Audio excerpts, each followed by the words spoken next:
Hi all welcome to கணினி இந்தரணி. இன்னைக்கு வீடியோவில் டிஎன் 12th கம்ப்யூட்டர் அப்ளிகேஷனில் இருக்கிற இம்பார்ட்டன்ட் டீட்டெயிலெலாம் என்னென்ன பார்க்க போகிறோம். இந்த டீட்டெயில் படித்தாலே 5 டீட்டெயிலுமே எழுதிடலாம். 18 லெசனுக்கும் சேர்த்து தான் கொடுத்துருக்கேன். ஸோ ஃபஸ்ட் லெசன் பொறுத்த வரைக்கும் 2 டீட்டெயில் தான், ப்ரொடக்ஷன் டீம் அப்புறம் file formats of multimedia. Second lesson பொறுத்த வரைக்கும் 3 டீட்டெயில் கொடுத்துருக்கேன். Page maker tool box, steps to place text in frame, அப்புறம் ட்ராயிங் அ ஸ்டார். அப்புறம் தேர்ட் லெசனில் பொறுத்த வரைக்கும் டேட்டா பேஸ் மாடலும் இஆர் மாடலும் கொடுத்துருக்கேன். டைப்ஸ் ஆஃப் ஆட்ரிபியூட்ஸ் கொடுத்துருக்கேன். ஃபோர்த் லெசன் பொறுத்த வரைக்கும் டேட்டா டைப்ஸ், அப்புறம் ஆப்ரேட்டர்ஸ், யூசர் டிஃபைன் ஃபங்க்ஷன்னா என்ன, indexed array, associative array, if else statement, சுவிட்ச் ஸ்டேட்மெண்ட் ரொம்ப important, for look, for each look, அப்புறம் HTML ஃபார்ம் கண்ட்ரோல் இல்லை ஃபைல் ஹேண்ட்லிங். இந்த 2 டீட்டெயிலேருந்து ஒரு டீட்டெயில் கன்ஃபார்ம் கேட்டுருவாங்க. நல்லா தரவாக படிச்சுக்கோங்க. அடுத்து MySQL function with example, uses of computer network ரொம்ப important, social application in computer network நீங்கள் ஸ்லோ லேர்னராக இருந்தீங்கன்னா விட்டுருங்க.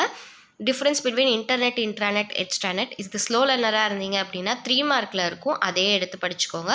OSI மாடல் ரொம்ப important. How the DNS is working, அது ரொம்ப important. Types of network cable important. Proprietary open source software important. E-commerce revenue model இல்லை e-commerce business model, ரெண்டுத்தில் ஒரு டீட்டெயில் கன்ஃபார்ம் பப்ளிக்கு கேட்பாங்க, அதே மாதிரி ஆஃபலிக்கும் கேட்பாங்க.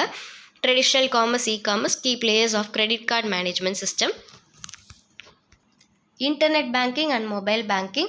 அப்புறம் இந்த டீட்டெயில் ரொம்ப முக்கியம். சிமெட்ரிக் கீ என்கிரிப்ஷனுக்கும் அசிமெட்ரிக் கீ என்கிரிப்ஷனுக்கும் என்ன டிஃப்ரெண்ட், ஆத்தென்டிகேஷன் ப்ரோட்டோகால், இது கொஞ்சம் கஷ்டமாக இருக்கும், பட் ஆனால் படிங்க, ரொம்ப important. And then last lesson பொறுத்த வரைக்கும் types of EDA, advantages of EDA. டோட்டலாக 37 டீட்டெயில் கொடுத்துருக்கேன் 18 லெசன்ஸ்க்கும் சேர்த்து. இதில் நீங்கள் ஸ்லோ லேர்னர் அப்படின்னா என்னென்ன டீட்டெயிலெலாம் படிக்கணும் அப்படின்றத இப்போ மென்ஷன் பண்ணுறேன். அந்த டீட்டெயிலை தரவா படிச்சிங்கனாலே 5 டீட்டெயிலுக்கு 3 டீட்டெயில் எழுதலாம் கன்ஃபார்ம். ஃபஸ்ட்டு நீங்கள் படிக்க வேண்டியது என்ன அப்படின்னு பார்த்தீங்கன்னா, இந்த 2 டீட்டெயிலையும் தரவாக படிச்சுக்கோங்க. இது 2த்துலேருந்து ஒரு டீட்டெயில் கேட்பாங்க. அண்ட் தென் இது 3ஐயும் தரவாக படிங்க. இது 3த்துலேருந்து ஒரு டீட்டெயில் கேட்பாங்க. இப்போ நான் சொன்னதுலேயே உங்களுக்கு 2 டீட்டெயில் கவர் ஆகிடுச்சு.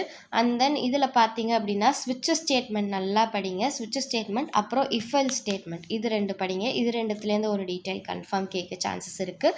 அப்புறம் OSI மாடல் நல்லா தரவாக படிங்க. 7 லேயரையும் மாற்றி எழுதக்கூடாது, அதுதான் மெயின். அப்புறம் e-commerce revenue model and e-commerce business model, இதை படிங்க. ஆக்சுவலாக ஒரு 5 கொஷின் சொல்லியிருப்பேன்னு நினைக்கிறேன். அந்த 5 படிச்சிங்கனாலே போதும், தாராளமாக 3 கொஷின்ஸ் எழுதலாம். அண்ட் தென் பின்னாடி பேஜில் பார்த்தீங்கன்னா சிமெட்ரிக் அண்ட் அசிமெட்ரிக் என்கிரிப்ஷன், அதுவும் இம்பார்ட்டன்ட். இது 2த்தில் ஏதாவது ஒன்று கேட்கறதுக்கு நிறையாவே சான்சஸ் இருக்குது. ஸோ இதை மட்டும் படிச்சிங்கனாலே போதும், கண்டிப்பாக ஹாஃபலியில் எல்லா டீட்டெயிலும் எழுத முடியும், பப்ளிக்லேயும் எழுத முடியும். நீங்கள் இப்போ தான் என் சேனலில் ஃபஸ்ட் டைம் பார்க்குறீங்கன்னா சப்ஸ்கிரைப் பண்ணி பக்கத்தில் இருக்க பெல் ஐக்கான் ப்ரெஸ் பண்ணுங்கள். இந்த வீடியோ யூஸ்ஃபுல்லாக இருந்ததுன்னா கமெண்ட் செக்ஷனில் மறக்காமல் கமெண்ட் பண்ணுங்கள். இந்த வீடியோ நிறையா பேருக்கு ஷேர் பண்ணுங்கள். தேங்க்ஸ் ஃபார் வாட்சிங் மை சேனல்.